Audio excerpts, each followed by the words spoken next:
नमस्कार। आप देख रहे हैं बीके लाइव और इस वक्त हमारे साथ मौजूद हैं अभय देव शुक्ला जी, संयुक्त ऑल इंडिया जन आंदोलन संघर्ष न्याय मोर्चा के राष्ट्रीय अध्यक्ष। आज जो एक अद्भुत शुरुआत हुई है 11 जून से बस्ती से सहारा निवेशकों के न्याय दिलाने के लिए रथ यात्रा, ये एक अनोखी शुरुआत है। इस पे तमाम हम अपडेट लेंगे कि आगे इसकी क्या रोड मैप होने वाली है। और साथ ही सहारा रिफंड पोर्टल इस वक्त जो वर्तमान में बिल्कुल धीमा या फिर ना के बराबर चल रहा है, इसके पीछे जो कारण बताए जा रहे हैं सोशल मीडिया पे कि आने वाले दिनों में 3, 4, 5 सितंबर की जो सुनवाई होने वाली है, इसको आधार मान करके सहारा के ब्रांच से भुगतान होगा। इसमें कितनी सच्चाई है इस पर भी हम चर्चा करेंगे, लेकिन इससे पहले जो रथ यात्रा जो एक अनोखी शुरुआत है सहारा निवेशकों के लिए, आखिर ये सबसे पहले ऐसा मन में आपके पास आया कैसे कि हम निवेशकों के लिए रथ यात्रा निकालें? इसके पहले हमने राजनीतिक गतिविधियों में रथ यात्रा देखी थी और अब दूसरी बार इतिहास में शायद निवेशकों के लिए पहली बार है ये। ऐसा ख्याल कैसे आया आपके मन में? नमस्कार सिंह साहब। लाइव चैनल के सभी दर्शकों को हृदय से आभार और बहुत स्नेह और प्यार दिया है आपने और आपके पूरे चैनल ने इस आंदोलन को बड़ा करने में बड़ी मेहनत जितनी हम लोग सड़कों पे करते हैं उतनी निश्चित तौर पे हमारी इस आवाज को बुलंद करा करके देश भर के लोगों तक हमारे साथ पहुंचाते हैं। तो अगर मैं सड़कों पे लड़ रहा हूँ तो बीके लाइव चैनल अपने चैनल के माध्यम से देश के लोगों को जागरूक कर रहा है कि निसंदेह अपने पैसे के भुगतान के लिए जो रास्ते सरकारों की तरफ जाते हो, कोर्ट की तरफ जाते हो, उन रास्तों की तरफ अख्तियार करके अपने पैसे को सुरक्षित करना बहुत जरूरी। तो आप लगातार लोगों को जागरूक कर रहे हैं। इसके लिए मैं अपनी पूरी टीम की तरफ से, ऑल इंडिया जन आंदोलन संघर्ष न्याय मोर्चा की टीम की तरफ से और 13 करोड़ निवेशकों की तरफ से आपको बधाई देता हूँ, आपको साधुवाद देता हूँ। और अब आपकी इस अनोखी पहल की शुरुआत का आइडिया कैसे आया, तो निश्चित तौर पे अनोखी नहीं कही जा सकती इसको, ये संघर्षों का एक आयाम है। ये जन जागरूकता, क्योंकि हमारे पास 13 करोड़ इन्वेस्टरों के पास सीधे जाने के सिवा कोई दूसरा रास्ता नहीं बचा। और पहले चरण में हम लोगों ने ये कोशिश करी थी, तैयारी करी थी कई बार कि हम कई राज्यों में जन यात्राएं निकालने की कोशिश करें ताकि लोगों को सीधा जोड़ा जाए। लेकिन चूंकि 5 सालों तक हम लोग को जन परिवार निकलना पड़ा, लोगों को जोड़ना पड़ा, मौके नहीं मिल पा रहे थे, या फिर कहिए कि हम वो समय ही नहीं आता। लेकिन निश्चित तौर पे जब हम लोगों को कानूनी लड़ाई की तरफ निकलना हुआ था, तो कानूनी लड़ाई की तरफ निकलने के लिए हमको न सिर्फ सरकार को ही जगाना था, बल्कि कोर्ट को ये एहसास कराना था कि निश्चित तौर पे लोगों की न्याय कार्यपालिका और विधायिका की तरफ से विश्वास हो चुका है और लोग अब न्यायालय की तरफ अपनी निगाह किए हुए हैं। और न्यायालय की तरफ निगाह का मतलब न्यायपालिका के अंतिम पायदान पे बैठे मुख्य न्यायाधीश तक लोगों की निगाहें हैं कि अब आखिर कोई मदद कर सकता है तो वो स्वामी सुप्रीम कोर्ट। लोग कहते हैं कि सुप्रीम कोर्ट के दरवाजे बड़ी दूर हैं, तो हम उस दरवाजे को करीब ले आने के लिए लोगों को जनता के पास तक खुद पहुंच रहे हैं, ताकि एक सामान्य इंसान भी जो सुप्रीम कोर्ट नहीं जा सकता, ऑल इंडिया जन आंदोलन संघर्ष न्याय मोर्चा उनके दरवाजे और उनको सुप्रीम कोर्ट में अपने तमाम दस्तावेज को कलेक्ट करके सुप्रीम कोर्ट में भी खड़ा करके अपने पैसे के भुगतान की मांग का एक संकल्प ले लिया। और इसी संकल्प के साथ न्याय यात्रा बस्ती से निकाली गई और भगवान राम की जन्मभूमि को चयन किया। अच्छा, मैं आपको पहले भी बताता चलूं कि शायद ईश्वर की ये प्रेरणा है कि बस्ती जनपद का भौगोलिक स्थिति के बारे में अगर बात करेंगे तो ये गुरु वशिष्ठ की धरती जी। और ये गुरु वशिष्ठ की धरती जो भगवान राम को संस्कारों युक्त शिक्षा दिए, और एक महज बात और देखिए कि भगवान राम का प्राकट्य का भी जगह यही, यानी जन्म स्थान जहां से उनके हव्य निकले और उनको ले जाकर के उनकी माताओं को दिया था दशरथ जी ने, यही इसी बस्ती जनपद में मखौड़ धाम है। तो अगर हम कहें कि भगवान राम का उदय भी यही हुआ था तो वह अतिशोक्त नहीं होगा। उसके बाद मैं बात करूं तो ये धरती जो है बुद्ध की भी धरती, ये धरती कबीर की भी धरती, और ये धरती आचार्य चंद्र शुक्ल की भी धरती है। तो ये धरती अपनी नित नए आयाम छोड़ती है। अब 13 करोड़ निवेशकों को न्याय दिलाने के लिए, उनका भुगतान दिलाने के लिए ईश्वर ने भी शायद यही जगह चुना था। बिल्कुल। तो हम जब आंदोलन की नींव रखे थे तो बस्ती से थी, और जब हम कोर्ट को भी जब अपना पक्ष रखने जा रहे हैं तो यही बस्ती है, और ये बस्ती से होते हुए अयोध्या पहुंची। और राष्ट्रीय अधिवेशन के साथ 22 राज्यों के लोग तो मीटिंग में भाग लिए थे, बैठक में हम लोग शामिल हुए थे। राष्ट्रीय अधिवेशन था वो 2 दिन की बैठक थी, हम लोगों की प्रथम दिन दूसरे दिन हम लोगों ने मीटिंग बड़ी मीटिंग लोगों ने वहां पे की और पूरा मंथन हुआ। और उसके बाद हम लोगों ने वहां से राम के दरबार से संकल्प लिया कि हम सभी लोग 1 लाख लोगों तक जोड़ने के लिए प्रत्येक जनपद वार उनके दरवाजों पे जाए, क्योंकि हमको तमाम दिग्भ्रांत भ्रांतियों से गुजरना पड़ा। और कंट्रोवर्सी इतनी है कि कार्यकर्ता भी अपने आप को समझ नहीं पा रहा कि हम इधर जाएं कि उधर जाएं कि ना जाएं। इस नाते हमको जनता के बीच में करके बताना पड़ता। और उसका मैंने उदाहरण देखा कि जब हम बस्ती से रथ यात्रा लेकर जा रहे थे तो रास्ते में एक सरैया क्षेत्र पड़ता है, वहां जब हम लोगों ने गाड़ी खड़ी किया तो बात करना शुरू किया, और बात करते करते वहां 200-250 लोग इकट्ठा हो गए अपने आप। और उन लोगों को जब सच बताया गया तो बड़ा आश्चर्य की बात है कि कार्यकर्ता ये कहते हैं कि जमाकर्ता निकलना नहीं चाहता, जबकि जमाकर्ता ये कहता था कि कार्यकर्ता कभी हमसे बताया ही नहीं, बताना ही नहीं चाहता। और उसका नतीजा ये हुआ कि जब हम बस्ती से आगे बढ़ करके अयोध्या की मीटिंग कर रहे थे तो उस अयोध्या की मीटिंग के दौरान मेरे पास कई फोन आते हैं, और उस फोन के अंतराल में वो लोग कहते हुए मिलते हैं कि अध्यक्ष जी मैं अपने कार्यकर्ताओं के घर आया हूं और मैं पूछ रहा हूं कि आखिर आप ना निकल रहे हैं, ना आंदोलन कर रहे हैं, और ना हमारे पैसे के लिए कोई पैरवी कर रहे हैं। यहाँ जो बताया गया तो वो बगले झांकने लगे, खिसिटाने लगे, और कई जगह तो स्थिति भयावह सी हो रही थी। तो ये गंभीर मसला है कि आप अगर नहीं बताएंगे तो हम उनके दरवाजे पे जाएंगे, अच्छा हम अपने उनके दरवाजे पे जाएंगे तो निश्चित तौर पे आपको जवाब देना पड़ेगा, और ये स्थिति भयावह सी हो सकती है। तो निश्चित तौर पे जनता चाहिए, और हमको तो 1 लाख लोग को खोजना है। कह रहा है कि वो सब लोग हमारी मदद करें जिन लोगों ने पैसा लगाया है, नहीं तो फिर परिणाम परिस्थितियां भोगने के लिए तैयार रहे। उसमें साथ साथ जागरूकता के साथ साथ सुप्रीम कोर्ट, अच्छा सबसे बड़ी बात यह है कि ये जो न्याय यात्रा है ये भी आपने अनोखी कहा है, ये बात तो सही है कि अनोखी है, लेकिन एक ऐतिहासिक भी है। आज तक कोई सोशल वर्कर, राजनीतिक पार्टी या फिर गंभीर मुद्दों के मामले पे कभी किसी ने सुप्रीम कोर्ट में जाने के लिए या सुप्रीम कोर्ट का स्थानांतरित कराने के लिए न्याय संकल्प यात्रा नहीं निकाला जी। तो ये बड़ी बात है। और मुझे लगता है कि हम लोग 10-5 जिलों जाते जाते माननीय सुप्रीम कोर्ट का ध्यान वैसे ही आकर्षित हो सकता है। बिल्कुल, जैसे कहते हैं कि स्वतः संज्ञान लेना, क्योंकि 13 करोड़ का निवेशकों को कमा रहा है, तो हम तो निकल ही रहे हैं, हम तो सरकारों को भी जगा रहे हैं। जहां तक सुनने में आया है कि अभी तक तो मेरे पास सूचना अभी मैं 2 दिन व्यस्तता थी हमारी, सुनने में आया है कि काफी गंभीर होकर काफी आरोप कर दी है। कुछ स्टेटमेंट सुनने में आया है, कहा सक सकते हैं, मैं इसको अभी आपके चैनल पे नहीं कह सकता, लेकिन गृह मंत्री ने कोई बयान जारी किया है सर। अच्छा। और उस बयान के अंतराल उन्होंने कई लिखनाइट अखबार में उनकी खबरें शायद निकली हैं, मेरे पास तो कभी नहीं आई है। हालांकि कुछ लोगों ने टेलीफोन करके मुझे बताया कि आज भी अमित शाह जी का स्टेटमेंट आया है कि राष्ट्रीय गृह निवेशकों के पैसे के भुगतान की व्यवस्था बनाई जा रही है।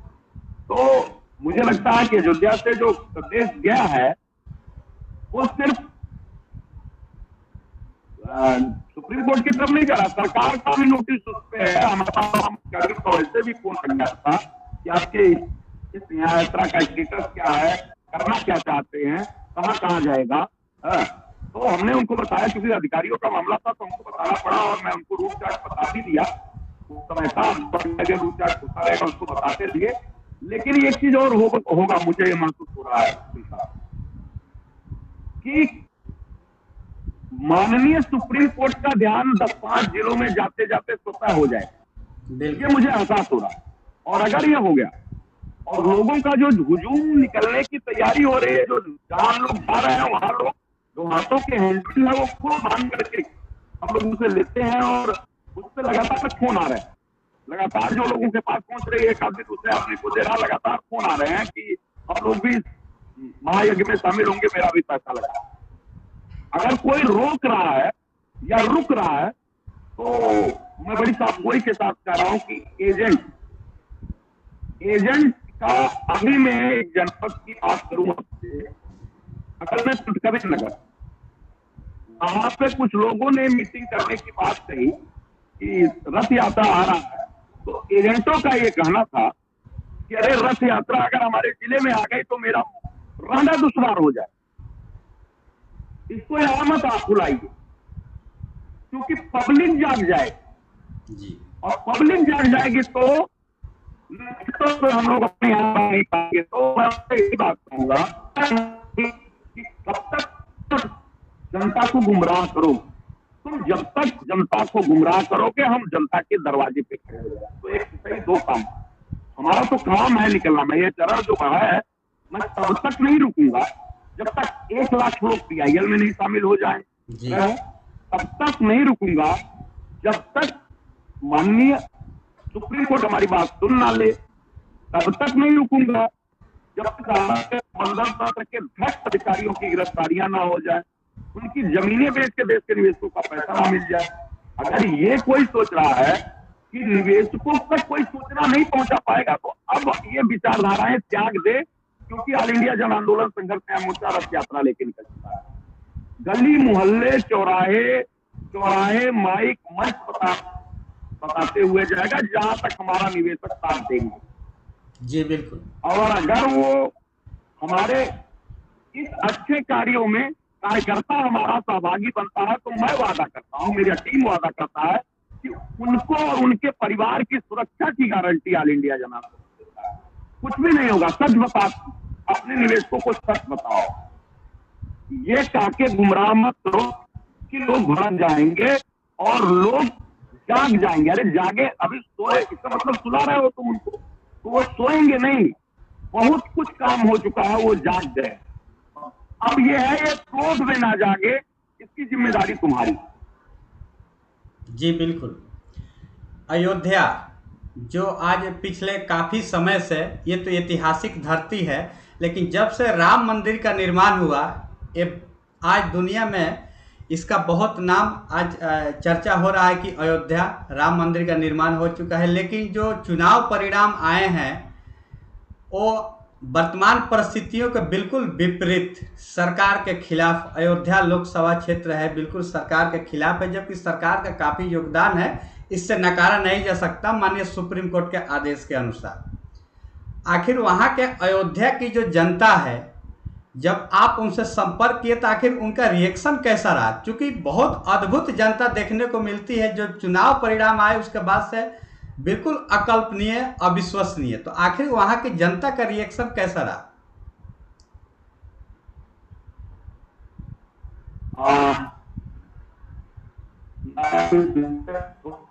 करना चाहता, लोकतंत्र का महापर्व था, लोगों को अपना वोट देने का अधिकार था, लोगों ने अपना सांसद चुना, लोगों ने प्रधानमंत्री के रूप में नरेंद्र मोदी को चुना। धार्मिक स्थल है, उस धर्म की आस्था नहीं कम हुई है। हमने इन 5 दिनों के अंतराल में देखा कि हम, जिसमें 2 दिन अयोध्या में अपनी मीटिंग के दौरान रहे, कि अगर वो भीड़ देश और दुनिया से रोजमर्रे की अपेक्षा कम होती थी, उस तपती धूप में लाखों की भीड़, आज भी भगवान राम से जो श्रद्धा रखती है उनके दरबार को उनकी राजनीति से कोई लेना देना उनको, वरना उनके तब भी जब भगवान राम टेंट में थे तब भी राम से उतनी ही आस्था थी। आज जब भगवान राम अपने घर में है, भगवान राम से उतनी ही आस्था। ये तो राजनीतिक लोगों का किया गया खेल है, तो जो जैसा करनी करेगा वो ऐसा भरेगा, उसमें हम सभी लोगों को इस विषय पे बात करना चाहिए।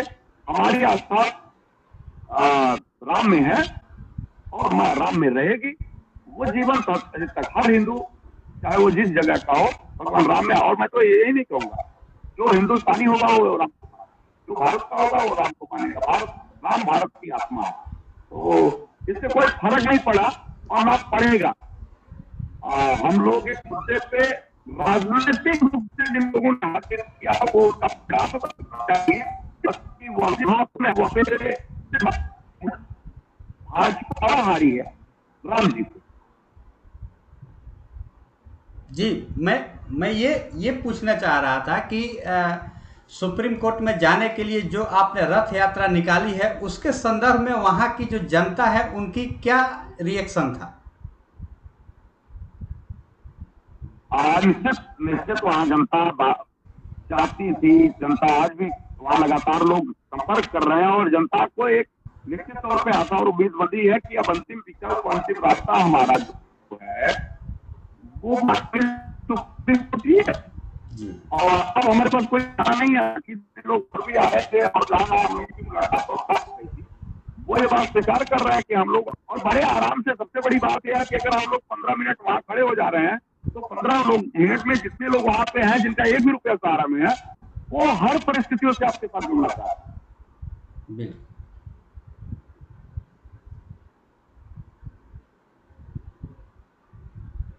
वो हर परिस्थितियों से आपके साथ जुड़ना चाह रहे हैं, वो उसमें कोई प्रॉब्लम नहीं।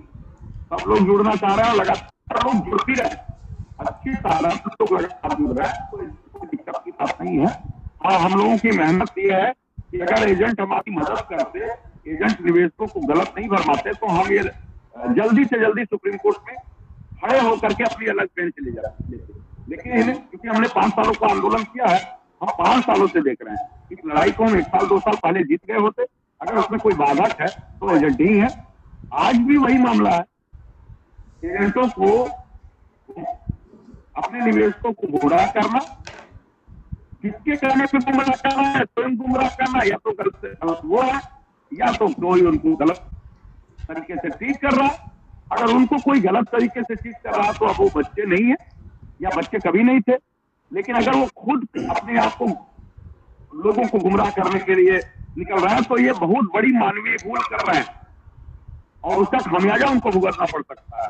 जी बिल्कुल, तो इन्हीं लोगों को जागरूक करने के लिए हम लगातार अपने चैनल के माध्यम से ये कोशिश करते आ रहे हैं कि ऐसे लोग जो आज भी बिल्कुल अंधेरी नगरी में हैं, जो आज भी बिल्कुल चुपचाप खामोश बैठे हुए हैं, उन सभी लोगों को जागरूक करने के लिए लगातार हम कोशिश कर रहे हैं। और इसी संदर्भ में आपसे तमाम वो जानकारियां भी हम निवेशकों के समक्ष साझा करने की कोशिश कर रहे हैं। तो आज जितने भी निवेशक बंधु इस वीडियो को देख रहे हैं, माननीय सुप्रीम कोर्ट में दाखिल की जाने वाली PIL में अगर आप भी शामिल होना चाहते हैं, जो आपके लिए अब शायद एक अंतिम विकल्प है आपके अपने भुगतान पाने के लिए, तो ये स्क्रीन पे जितने भी कॉन्टैक्ट नंबर आपको दिख रहे हैं, इस पे किसी भी आप कॉल करके संपर्क कर सकते हैं। वहाँ से आपको पूरी जानकारी दी जाएगी कैसे आपको PIL में आपको जोड़ना है।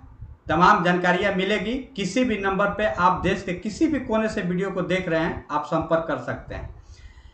लोगों को लगातार जोड़ने की हम कोशिश कर रहे हैं ताकि हम एक मजबूत स्थिति में सुप्रीम कोर्ट के पास पहुँचे, ये हमें उम्मीद है। और बहुत जल्द जो हम सभी का एक मिशन है, एक टारगेट है, वो शायद जल्द ही पूरा हो जाएगा। लेकिन हम अब एक जनता से विनम्र अपील ही करूंगा जी कि ऑल इंडिया जन आंदोलन संघर्ष मोर्चा ने गर्मी ठंडी बरसात देखा नहीं, आपके हितों की लड़ाई हमेशा लड़ा। की ठंडक थी दिल्ली में पुलिस लाठियां पड़ रही थी, आंदोलन कोई पीछे नहीं हटा, सरकारों को ना जगाए, उनको खाते वोटे हम लोगों ने लड़ने के लिए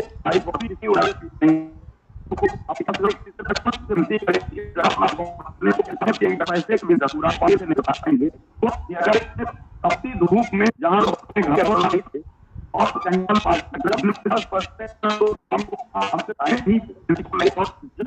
5 बजे सूरज हमारे पर देखते हुए तमाम भारत को क्रांतिकारी शासित किया अपने लाखों की लड़ाई के लिए और भुगतान के 13 करोड़ निवेशकों के लिए आज एक बार पूरे भारत भ्रमण यात्रा पे निकल चुके हैं और उनके दरवाजे पे मात्र इसलिए पहुंच रहे हैं कि तमाम लोग अपने पैसे के लिए दर दर की ठोकरें खा रहे हैं, उनकी बच्चियों की शादी नहीं हो पा रही है, तमाम हम लोग बीमारी के हालत हो रहे हैं और एमआईएस के पैसे से बुजुर्गों का पैसा नहीं मिलने के गांव बेहाल है। तो आइए सुप्रीम कोर्ट चला जाए और सुप्रीम कोर्ट में जितनी तेजी के साथ आपके कितने भी रुपए बर्बाद हो गए, आज सारे के सारे पैसे डूब जाएंगे।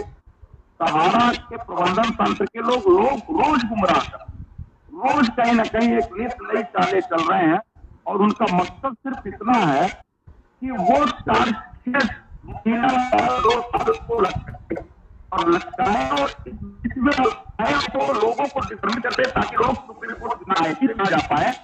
ये उनका प्रयास है क्योंकि उनको मालूम है कि जिस दिन हम सुप्रीम कोर्ट पहुंचे उनको पार्टी बनाया जाएगा। उनको पार्टी बनाने के आधार पर वो जब उनको नोटिस जाएगी तो एक बार नहीं आएंगे, दो बार नहीं आएंगे, तीसरे बार घसीट के आएंगे। चाहे किसी भी हिंदुस्तान या दुनिया के कोने में होंगे, उनको पुलिस पकड़ के उठा करके लाएगी, वो खोज करके सात समंदर पार तो उनको लाना पड़ेगा। और जो ही वो आएंगे तो ना सिर्फ उनको आपके पैसे के भुगतान के रास्ते बताने पड़ेंगे, बल्कि उनकी तमाम निजी संपत्तियां जो गलत तरीके से, अवैध तरीके से उन्होंने बनाई है, उन सबकी नीलामी हो सकती है। उनको जेल के सलाखों के पीछे जाना पड़ सकता है।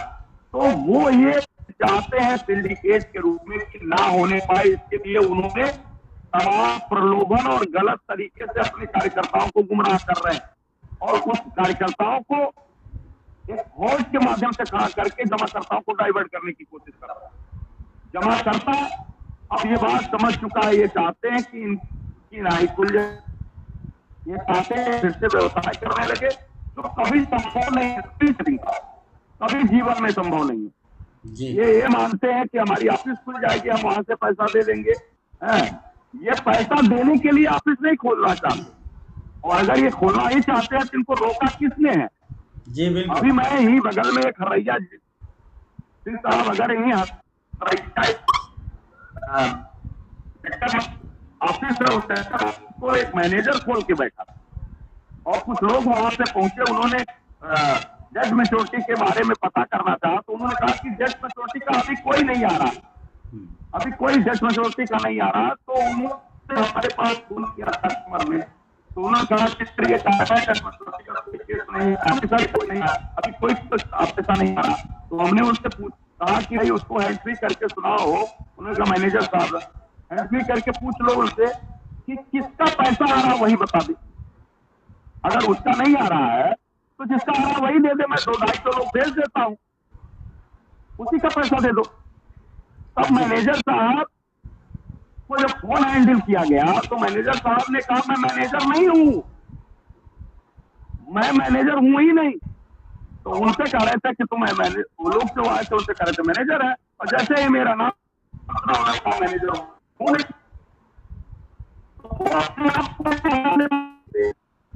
और घुमराने के लिए बैठे हैं वो टोकन मनी से अपना थोड़ा बहुत खर्चा चलाते हैं और सहारा के प्रबंधन को मजबूत कर रहे हैं ताकि ये पीछे से संपत्ति बेचते हुए चले जाए। एक दिन सब नील हो जाएगा और उसके बाद सहारा प्रबंधन पर हाथ उठा देगी, बोलेगी ये सारा का सारा बांड देश को एजेंटों ने फर्जी बना के दिया है, फिर झेलो इसमें मार होगी, पीट होगी, काट होगी, इसके जिम्मेदार कौन होंगे? तब तक बहुत देर हो जाएगी।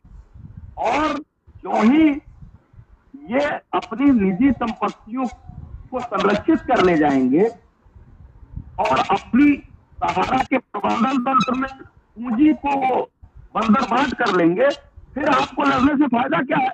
जी। इस नाते मैं कह रहा हूं कि पहले सुप्रीम कोर्ट पहुंच करके अपना एक एक पाई सुरक्षित कर ली, एक एक पाई पहले सुरक्षित करना बहुत जरूरी है। जो ही सुप्रीम कोर्ट में अपने दाखिल करेंगे, जो ही सुप्रीम कोर्ट में आपका पूरा का पूरा पैसा सुरक्षित हो जाएगा और जो सही से लड़ लेंगे आपको संपूर्ण ब्याज की धनराशि आपको मिल जाएगी। आज नहीं तो कल, अरे सुप्रीम कोर्ट पहुंचिए, इनको बलगरा दो, ऊँट से बलगराइए। अगर बलगराना ही चाह रहे हैं तो अपनी मंजिल पे पहले पहुंच जाइए और उसके बाद उनकी बात सुनिए। आपकी मंजिल है सुरक्षित पैसा को कर लेना, यानी सुप्रीम कोर्ट पहुंच जाना। उसके लिए तो हमने किसी का घर तो मांगा नहीं, हमने किसी को 20,000 रुपए तो मांगे नहीं। हम सभी लोग 1 लाख रुपए जिनका की राशि, उससे महज 100 रुपए संगठन की सदस्यता सहयोग राशि मांगे है। बिल्कुल, वो चाहे पीआईएल का खर्चा कर लीजिए और चाहे वो संगठन का सहयोग राशि कर लीजिए। तो हमने मांग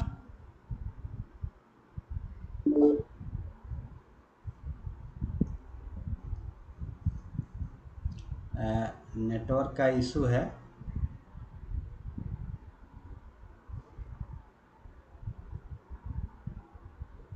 जी हाँ तो मैं आगे बात बताऊं सर जी, तो हमने किसी से क्या मांगा, हमारे आंदोलन ने किसी से क्या मांगा?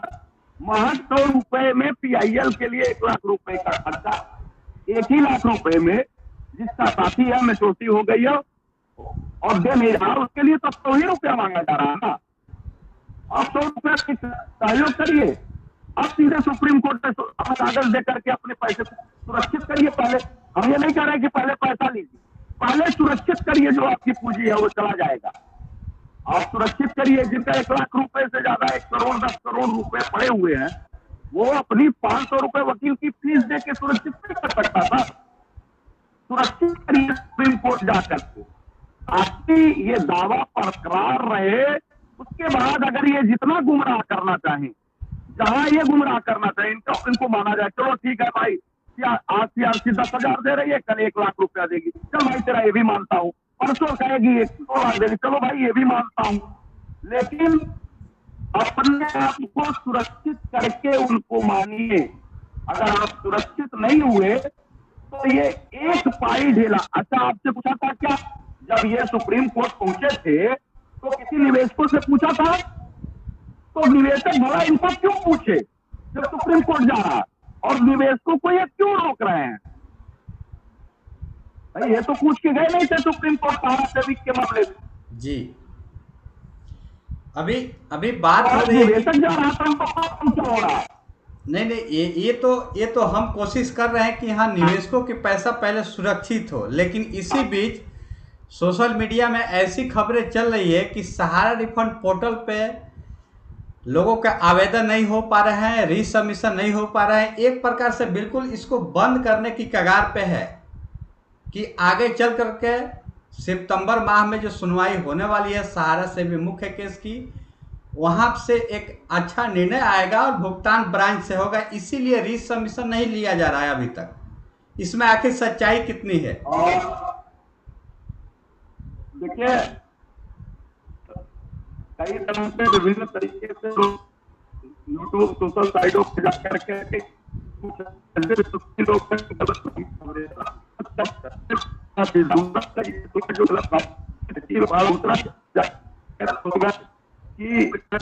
रही है, इसकी जवाबदेही सरकार को देना होगा। इससे सहारा प्रबंधन तंत्र काहे परेशान है? क्यों परेशान है इससे? उनकी ऑफिस खुलेगी कि नहीं पहले ये बता दें। जी, जिस दिन वो ऑफिस खोले, डंका बजा करके खोले और हम लोगों को भी उसमें बतौर गेस्ट बुलाए। हम लोग ये चाहते हैं कि जो अपनी ऑफिस बंद किए हुए हैं, इनके कुछ चंद चाटुकार लोग ऑफिस में रोज दर्शन तो दें, हम लोग उनका रोज पूजा तो करें, दर्शन करेंगे, आगे क्यों है अपने देश निवेदन कर रहे हैं। हमारे की थाल सज रहा है, बैठे हैं, वो ऑफिसें खोले अपनी।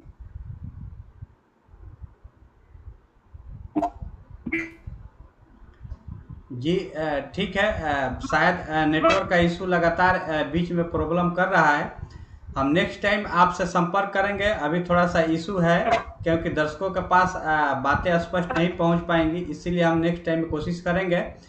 इसके लिए आपने इतना कीमती समय दिया है शुक्ला जी, लेकिन अभी फ़िलहाल बिल्कुल आवाज़ थोड़ी सी रुकने जैसी हो गई है। इसके लिए हम नेक्स्ट टाइम ज़रूर कोशिश करेंगे।